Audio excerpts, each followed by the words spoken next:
27 सितंबर 1936 की तारीख थी जब कस्तूरबा गांधी ने कांपते हाथों से अपने बेटे हरिलाल को एक भावुक पत्र लिखा। यह सिर्फ एक माँ का पत्र नहीं था, यह उस ममता की चीख थी जो अपने बेटे को धीरे धीरे बर्बादी की गर्त में डूबता देख रही थी। हरिलाल महात्मा गांधी का सबसे बड़ा बेटा उस समय तक अपने जीवन के सबसे बड़े तूफान में उलझ चुका था। उसने अपना धर्म छोड़ दिया था, इस्लाम अपना लिया था और मांसाहारी जीवन की ओर बढ़ चुका था। यानी कि कस्तूरबा गांधी बार बार सोचती रही, कहाँ रहता होगा मेरा बेटा, कहाँ सोता होगा, क्या खाता होगा, हो सकता है मांस भी खाने लगा हो। इस चिंता ने उनकी रातों की नींद तक छीन ली थी। लेकिन बेटे की गलती पर उन्होंने सिर्फ दुख जताया, किसी और की तरह शोर मचाया नहीं। यही कस्तूरबा की महानता थी। लेकिन जब उन्हें यह पता चला कि हरिलाल भोले भाले लोगों को भी अपने नक्शे कदम पर चलने को उकसा रहा है, तब उनका धैर्य भी टूट गया। उन्होंने लिखा, तुम धर्म के बारे में क्या जानते हो, अपनी सीमाओं को क्यों नहीं समझते। हरिलाल का धर्म परिवर्तन कोई सामान्य घटना नहीं, वह एक विद्रोह था। पिता महात्मा गांधी के खिलाफ व्यक्तित्व के साए में दबे हरिलाल ने खुद को हमेशा उपेक्षित महसूस किया था। जब उन्होंने वकील बनने के लिए विदेश जाने की मांग की तो महात्मा गांधी जी ने साफ इनकार कर दिया था। उनका मानना था कि पढ़ाई के लिए इंग्लैंड या फिर अन्य किसी देश जाना बिल्कुल ठीक नहीं है, वो भी इस समय में। यहीं से हरिलाल के मन में बगावत की बीज पड़ी और यह बीज धीरे धीरे जहर बनती गई। कहा जाता है कि हरिलाल को उनके कुछ मुस्लिम मित्रों ने धर्मांतरण के लिए प्रेरित किया था। बा ने इन दोस्तों को भी पत्र लिखते हुए तंज भरे शब्दों में लिखा था, मैं नहीं समझ पा रही हूँ कि तुम लोग क्या कर रहे हो। अगर तुम्हारी मंशा सिर्फ हमारी हंसी उड़वाने की है तो मुझसे कुछ उम्मीद मत रखना। हरिलाल का धर्म परिवर्तन सिर्फ उनके परिवार के लिए ही नहीं बल्कि पूरे देश के लिए चौंकाने वाला। लोग इस घटना को गांधी परिवार की छवि से जोड़कर देख रहे थे। बा ने हरिलाल को समझाते हुए यह भी लिखा कि लोग इस बात से प्रभावित होते हैं कि तुम गांधी जी के पुत्र हो। मैं तुमसे विनती करती हूँ कि जरा रुक कर सोचो और मूर्खतापूर्ण हरकत बंद करो।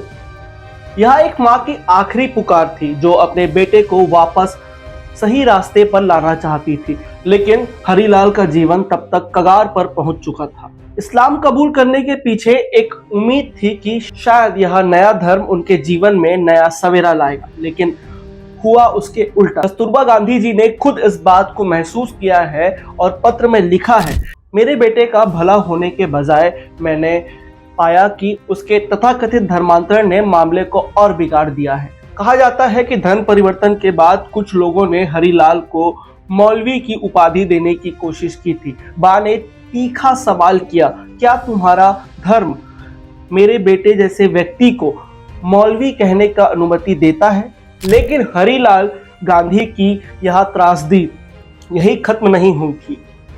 दरअसल महात्मा गांधी के कुछ पत्रों पर भी वर्षों से विवाद होता रहा है। ऐसा ही एक बड़ा खुलासा तब हुआ जब कुछ साल पहले ब्रिटेन में गांधी जी के 3 लेटर्स की नीलामी की घोषणा की गई। गुजराती भाषा में लिखे इन पत्रों में गांधी जी ने अपने बेटे हरिलाल पर ऐसे आरोप लगाए थे जो सिर्फ परिवार बल्कि पूरे देश के लिए सदमे की तरह थे। यह जून 1935 की बात है। गांधी जी ने अपने इन पत्रों में लिखा था कि हरिलाल ने अपनी ही बेटी यानी कि गांधी जी की पोती मनु के साथ घिनौना अपराध किया है। गांधी जी ने बेटे को लिखे हुए इस पत्र में कहा कि तुम मर जाओ तो ही अच्छा है। पिता के शब्द जो करोड़ों लोगों के लिए महात्मा थे लेकिन बेटे के लिए एक टूटे हुए भरोसे की आवाज बन गए। गांधी जी ने साफ लिखा, देश को अंग्रेजों से मुक्त कराना शायद उतना कठिन नहीं है जितना तुम्हें सुधारना है। उन्होंने पत्र में पूछा, क्या तुम अब भी शराब पीते हो?